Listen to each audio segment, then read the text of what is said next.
Hi guys, mag-unbox tayo ngayon ng mga gulay. Ayan siya guys. Pasalubong ng anak ko galing na Nice. Cagayan. Mga gulay naman yung dala niya guys. Ayan. What? Ito guys, ito nga meron tayong mga mangga. At ano pa, wow, ito nagustuhan ko, avocado. Ayan. At ito na nga guys, nailabas na natin yung mga gulay. Meron tayong repolyo. At ito nga yung avocado, gabi. At itong kakaibang talong guys, kulay green. Nice. Ayan, pwede na tayong magpakbit nito guys. Kompleto na sa pakbit. Ayan. Bagoong na lang ang kulang nito guys. Makakapagpakbit na tayo. Ayan, napakaraming gulay guys na pasalubong.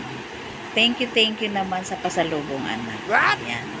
Kaso kakaiba diba? Yung iba pasalubong ay chocolate. Pero ito, gulay naman.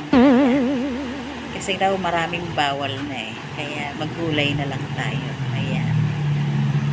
Ayan siya. Nalaglag pa yung cellphone ko. May sili pa pala guys. Ito guys. Ayan. At meron pa tayong meron pa ba? Ayan. Thank you for watching.